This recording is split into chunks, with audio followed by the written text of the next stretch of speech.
started. Roger, 0G, I feel fine. Godspeed, John Glenn. Houston, Tranquility Base here. The Eagle has landed. Roger, Tranquility. We copy you on the ground. New possibilities are opening up for scientific cooperation between countries. 2, 1, 0, 0. Liftoff. Americans return to space as Discovery clears the tower. Discovery, go and throttle up. Discovery, roger, go for deploy. Thanks to you and to everybody in the shuttle program. The crew is go for launch. Roger, nice to be in orbit. We have followed in their footsteps to get us where we are today.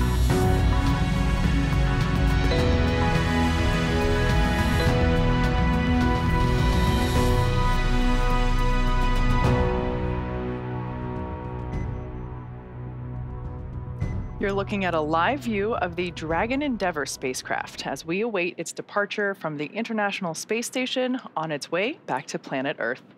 It's Sunday, September 3rd, here at SpaceX headquarters in Hawthorne, California. We expect Dragon to push away from the space station at 4:05 a.m. Pacific, 7:05 a.m. Eastern, with our Crew-6 astronauts, including NASA's Steve Bowen and Woody Hoburg, United Arab Emirates astronaut Sultan Alneyadi, and Rocosmos cosmonaut Andrey Fedyaev. The crew is currently suited up and in the Dragon, and the station hatches are sealed and in preparation for departure. Thanks for tuning in to watch live coverage of Dragon completing its 6th official long-duration mission for NASA's Commercial Crew program. For those of you following along, you'll know that the Crew-7 crew arrived just last week, and they will be taking over for Crew-6, who is now headed home. My name is Kate Tice, Senior Quality Systems Engineering Manager here at SpaceX. Joining me today from NASA Communications is Gary Jordan. Hey. Welcome. Hey, Kate, great to be here. Thanks. Once Dragon departs the station, the crew's flight home is expected to last around 17 hours.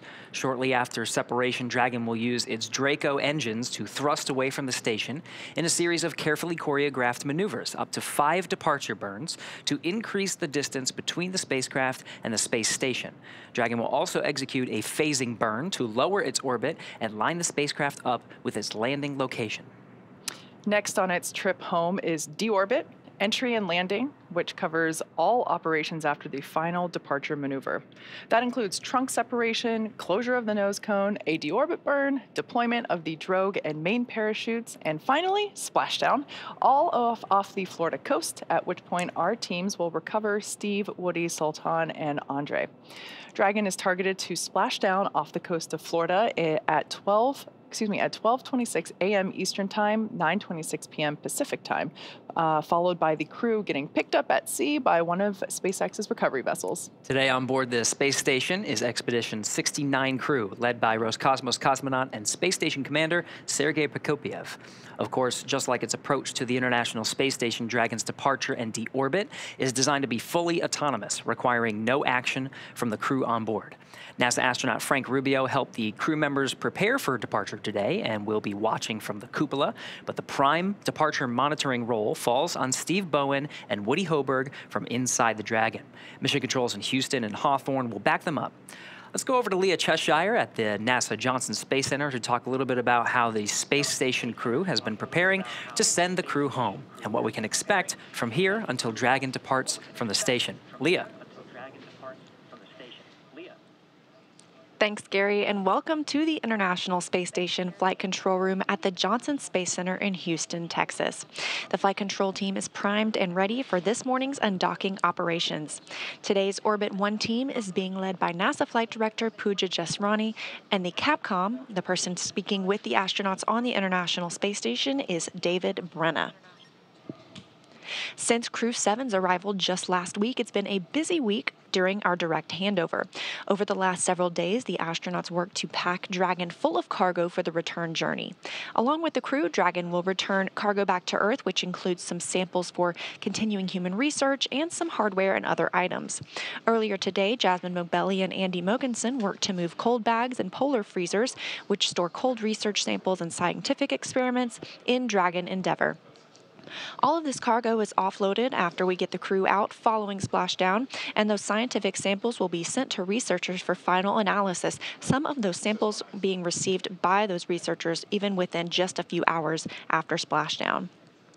The crew also took time to get their SpaceX suits unpacked and ready for their journey home.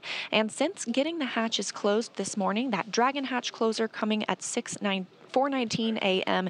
Central Time, the astronauts are now suited up and in their seats. They are standing by for undocking. We have the final go, no-go poll coming up in a few minutes where the SpaceX and NASA teams make their final call for Dragon to depart station. This is one of the many checkpoints in the return that continue all the way up until just before the deorbit burn and have happened over the last several days, giving mission managers multiple chances to assess the weather at the splashdown zones and making sure everything lines up for Dragon's departure. So we're standing by for the final go, no-go, but right now everything continues to look good for an on-time departure. And with that, I will send it back to Kate and Gary in Hawthorne. Separation Dragon is set for SpaceX on the big loop. Final reconfigurations for undock are complete and nominal.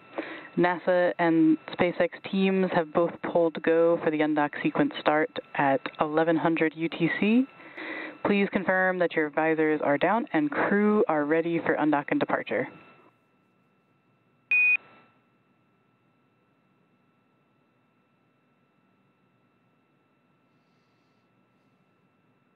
SpaceX Endeavour, visors are down, crew is ready to undock.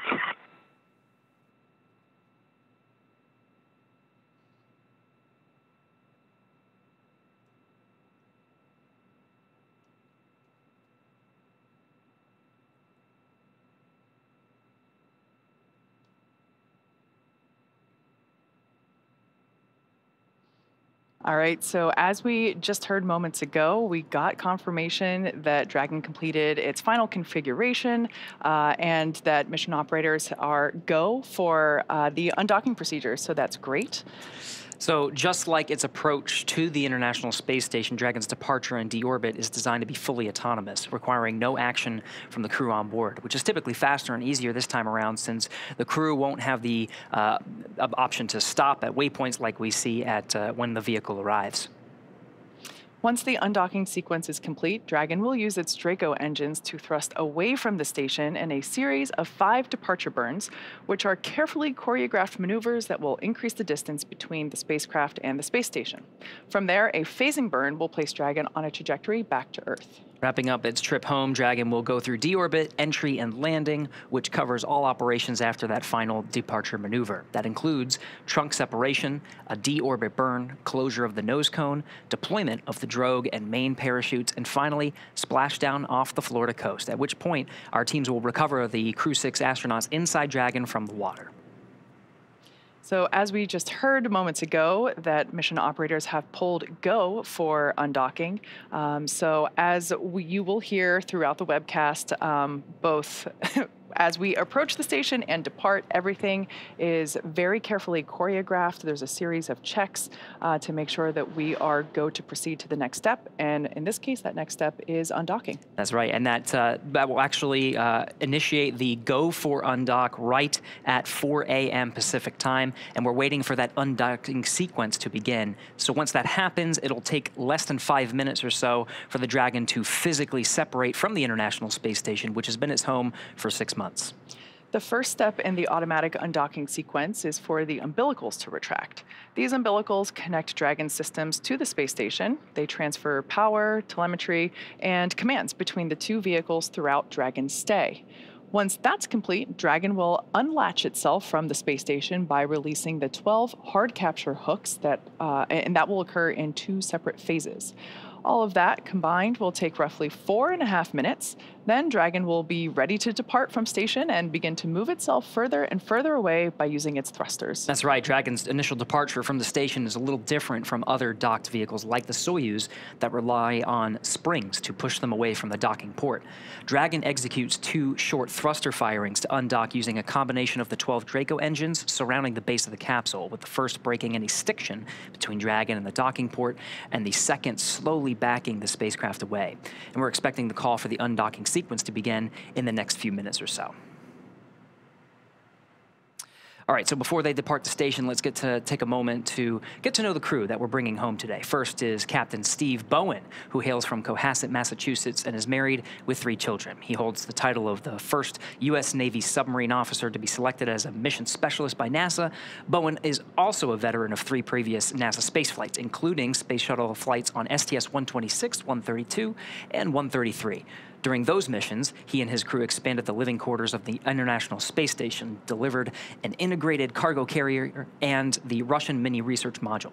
With this mission, he will have logged an estimated 227 days in space over 4 flights, including 65 hours and 57 minutes and 10 spacewalks. Today, he's the commander of Crew-6. Sitting next to Stephen is pilot Warren Woody Hoburg. The 37-year-old is from Pittsburgh, Pennsylvania.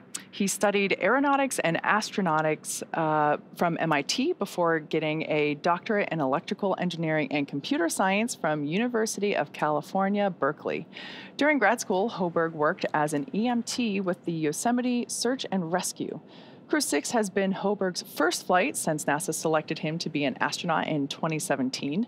He is also a commercial pilot with instrument, single-engine, and multi-engine ratings.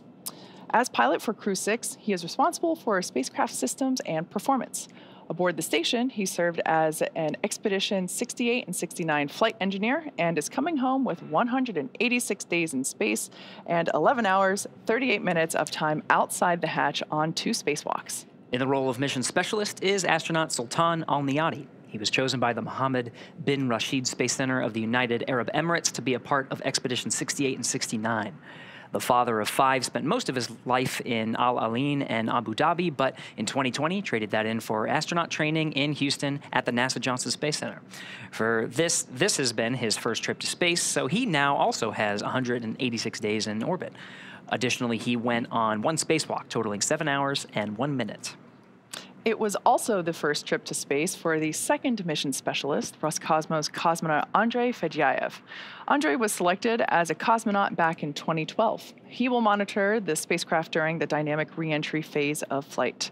While on board station, he served as a flight engineer for Expedition 68 and 69 and will return to Earth with 186 days of time in space under his belt. That's right, and they'll all be undocking here in just a few minutes. Before they actually undocked, they actually had played a game with the flight operations team on the ground, and just moments before we started this broadcast, they exchanged some words. Here's a replay of that moment. Dragon, Houston, on the Big Loop.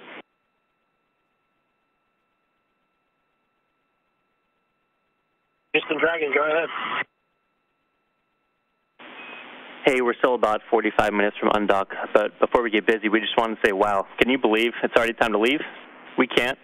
It's been an amazing mission. You've birthed 2 Cygnuses, or Cygni, docked 2 cargo Dragons, you've executed a port relocate, facilitated a private astronaut mission, performed 3 U.S. EVAs and 5 Russian EVAs, copious amounts of critical science, as well as your fair share of maintenance, stowage, and rack swaps.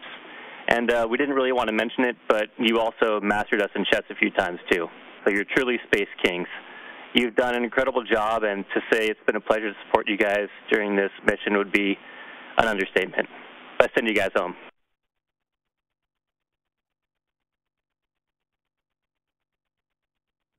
Houston Endeavor, thank you very much. It's been a real privilege and an honor to be up here for this expedition as it continues. And we're coming up on 23 years of continuous occupation of the International Space Station, which is absolutely amazing. It's just a real privilege to be a part of it. It has been an amazing mission. The Expedition 69 crew has been above and beyond, and I've had the privilege of watching it all happen. I really think this has been amazing. And thank you, Houston, and thank you, Mission Control, and everybody on the ground, the entire team from Scuba, Huntsville, Munich, Moscow, the entire team coming together and ensuring that our expedition was smooth and safely completed. It's really been an honor. Thank you.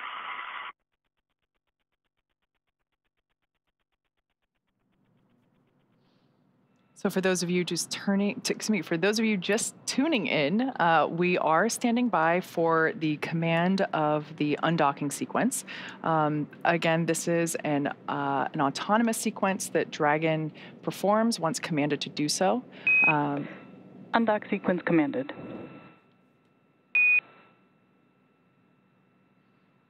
And right on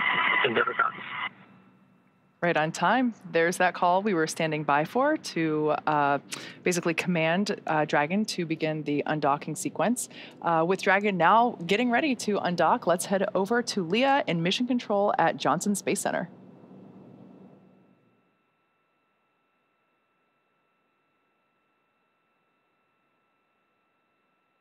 Thanks, Kate. And as you mentioned, and as we heard the core and crew Umbilical demate confirm, complete the and nominal. undock has been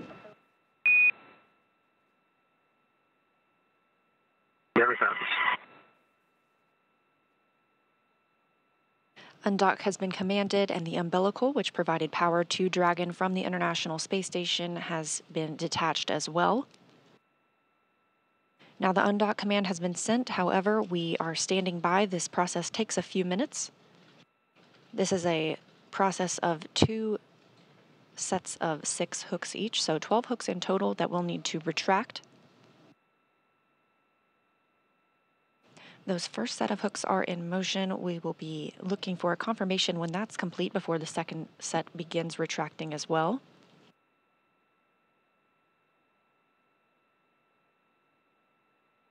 We're expecting time of physical separation to be at 6:05 a.m. Central Time, 7:05 a.m. Eastern Time.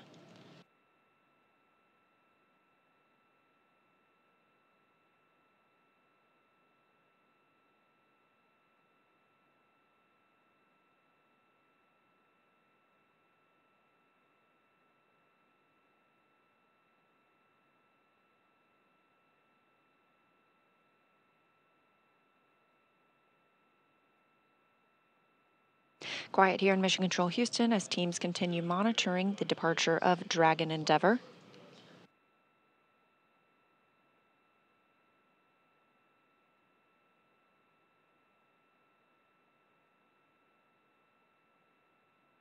About 3 more minutes until we see physical separation. Those first set of hooks continue to retract.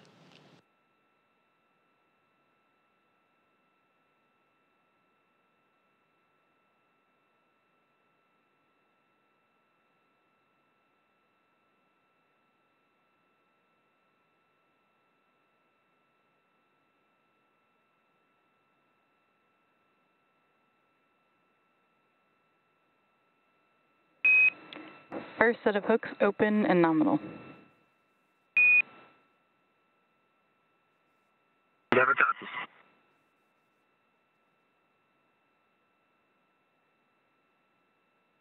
The crew operations and resources engineer in Hawthorne, California at SpaceX Mission Control communicating with the team aboard Dragon Endeavour. Our Crew-6 astronauts coming home today, Steve Bowen and Woody Hoburg of NASA, Sultan Alneyadi of the United Arab Emirates, and Andrey Fedyaev of Rocosmos.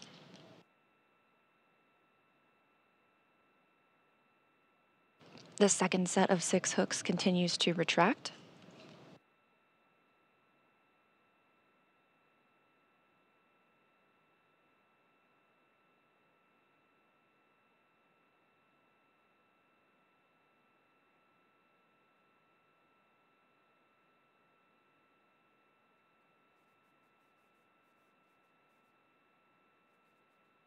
After those hooks are fully open, we will see 2 short burns known as undock burn 1 and 2, both just a few seconds long, that will break the stiction or the attachment of Dragon to the International Space Station. Again, we're looking at that in about 1 minute.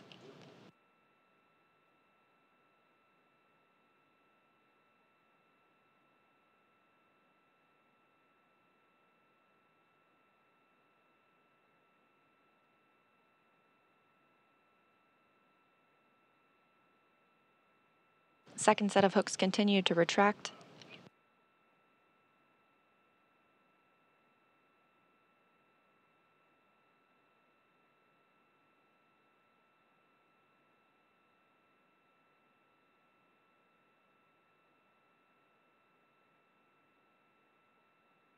Standing by for undock burns 1 and 2.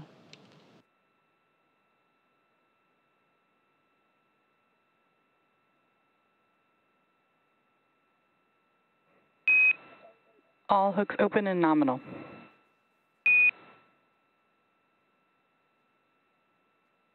Copy, see the same.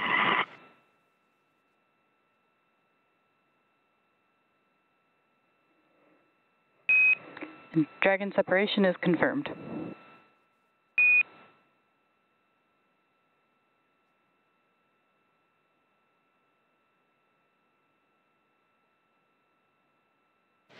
At 6:05 a.m. Central Time, and after 184 days on the International Space Station, Dragon has departed the orbiting laboratory, traveling 256 statute miles over the Pacific Ocean.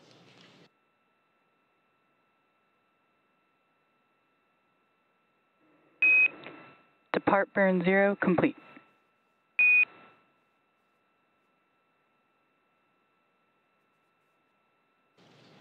We saw the 2 successful undock burns, 1 and 2, again, both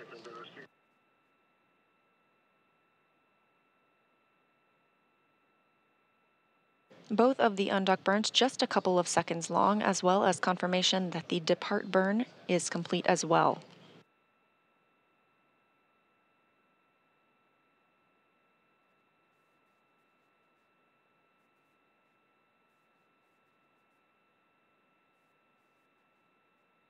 And with the successful undocking, again, that coming at 6:05 a.m. Central Time, right on time, Dragon, Endeavour, and Crew-6 begin their journey back to Earth.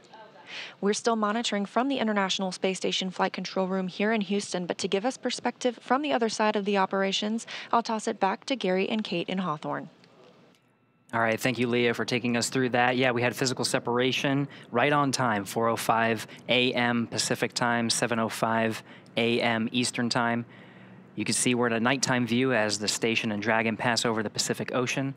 So we're just seeing the through the middle window there, inside the lit cabin inside the Dragon, as well as the navigation lights, starboard being green and port being red, as Dragon increases its separation distance from the International Space Station, about 45 meters, and going back. Depart 0 after the 2 undocking burns to physically separate and increase the distance from the docking ring. Depart 0 will send Dragon outside the keep out sphere. Keep out sphere has its own set of rules, is a line about 200 meters away from the International Space Station, so we'll get right outside of that, and we'll wait towards depart burn 1. Depart burn 1 will send Dragon outside the approach ellipsoid. You can see the graphic here. Dragon's trajectory will take it zenith. It'll take it above the International Space Station, and from there it will slow down until it executes depart burn 2, which allows the Dragon to decrease its altitude and get to a trajectory about 10 kilometers below the International Space Station in a co-elliptic orbit. For this particular trajectory to meet up with the landing location, the prime location of Jacksonville, Florida, the trajectory allows for 5 departure burns. So we'll see that executed over the next 17 hours until splashdown. We do have a correction to that splashdown time. We're aiming for 12:17 a.m. Eastern Time, which is 9:17 p.m. Pacific Time. And that's again off the coast of Jacksonville, Florida. Continuing to increase separation distance, we're at about 78 meters from the International Space Station. I love this view that we have. It might be a little confusing if you're just looking at it wondering what all the dots are. The lights that we see actually moving on screen is Dragon itself. The red and green represent the port and the starboard side. That white light in the center is actually an interior light shining through the forward hatch of the capsule. So if we would have been able to perform a fly-around maneuver, that is actually one of the windows that they would have been using to take photos. That's right, and with the nighttime views, you can actually see some of the pixels that have been, they're actually dead pixels. They sort of look like very colorful, Christmassy light stars, but it's actually dead pixels on the camera that have been hit by some radiation in space. And this is pretty normal for some of the cameras that we see in space. There's actually programs within the camera that allow there's software within it that allow us to fix some of the imperfections of those pixels. But those are not stars. Those are pixels of the camera. So for those of you that have recently joined the webcast, the Crew-6 crew are there inside Dragon that we see on screen. They are in their spacesuits. They are in their seats. It's been a long morning stepping through all the checks in preparation for the event that we just had, which was Dragon separation. We also executed the first of our 5 departure burns, and we're now standing by for departure burn 1. We're expecting that around 4:10, which is right now, a.m. Pacific. So there's this graphic that we have to kind of give you an idea of the different areas that we're looking at when we're talking about the International Space Station, what it takes to depart. Oh, this is an awesome view. You can actually see lights from those Draco thrusters as they fire. That's depart burn 1. It's about a 21-second burn, and you can see it executing right now. Great to have this nighttime shot to actually see those Draco thruster firings. Absolutely. We hear depart burn 1 is complete and nominal. That's a good depart burn 1. Again, that sends a trajectory of Dragon outside the keep out sphere and approach ellipsoid. We'll continue our coverage until Dragon exits the approach ellipsoid, which will end joint operations between the Dragon and Dragon teams here in Hawthorne and the International Space Station Flight Control teams in Houston. Dragon SpaceX on the big loop. Depart burn 1 is complete and nominal, and with that you are go to doff your suits per procedure 4.012, and I'll go ahead and take the cameras external. And just a reminder that ground will be deactivating the big loop following exit from the approach ellipsoid.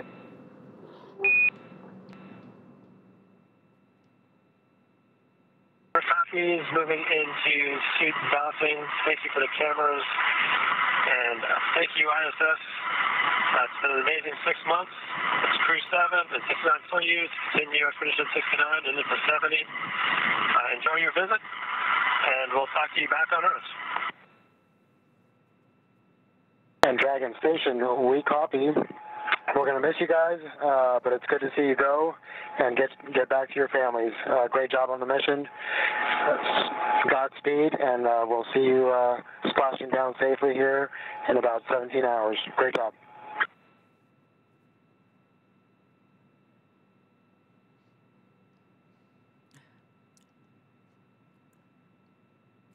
All right, to recap some of the exchange there, that was from inside the Dragon, Commander Steve Bowen sending some congratulatory words for a successful separation and exit of the keep-out sphere. Frank Rubio from inside the station saying farewell.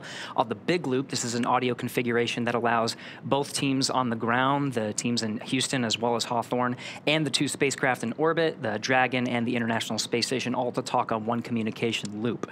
Saying farewell to their crew. They're now outside the keep-out sphere, and the next step is the approach ellipsoid. They just got the cue to doff their suits because that next burn, depart burn 2, is not going to happen for another 50 minutes. Gary, you mentioned the keep-out sphere.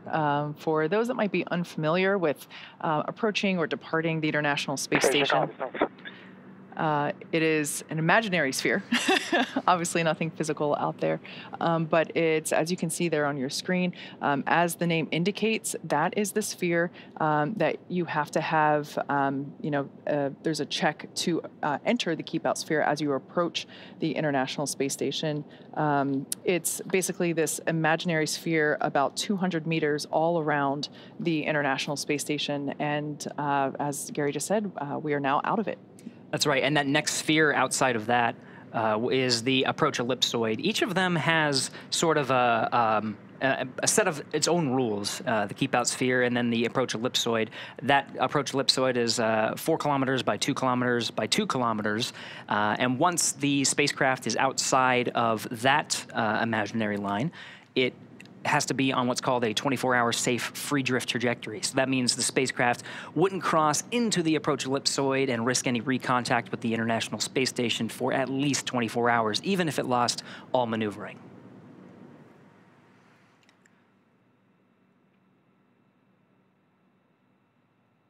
So again, continuing to track Dragon on its departure from the International Space Station. We had separation at 4:05 a.m. Eastern Time, exactly right on time. And again, we'll continue our coverage through the spacecraft's exit of the approach ellipsoid. We're still in an orbital nighttime. SpaceX Endeavour, comm check from the cabin lights.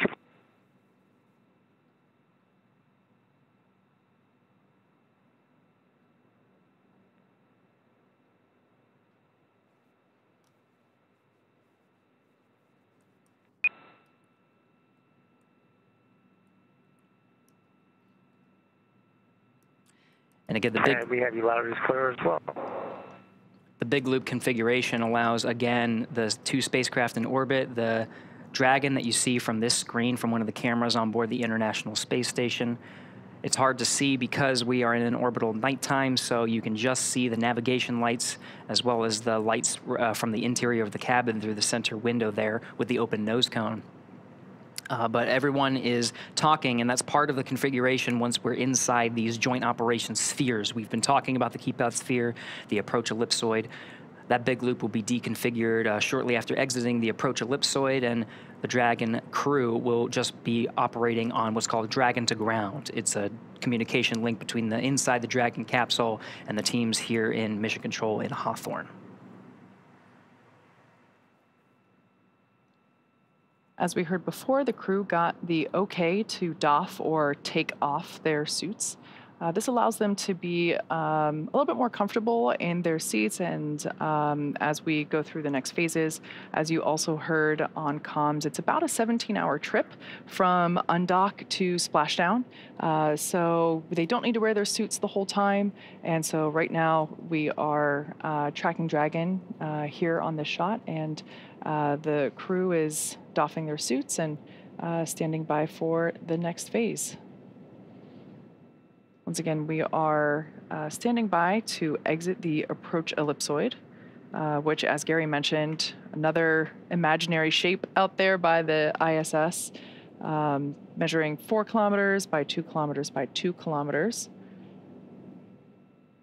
And big difference between it and the keep-out sphere is that the approach ellipsoid, the vehicles outside it have to be on a 24-hour safe free trajectory, meaning that the spacecraft would not cross into the approach ellipsoid for at least 24 hours, even if it lost all maneuvering capability. So we can see those dots from Dragon, those exterior lights, getting further and further away. We were able to see the Draco engines firing as they were performing departure burn number 1. And again, those departure burns 0 and 1 allow the spacecraft to exit those two spheres. Kate and I have been talking about the keep-out sphere and approach ellipsoid. We're hearing from the teams, the flight control teams that are monitoring Dragon's progress, that the spacecraft has exited the approach ellipsoid.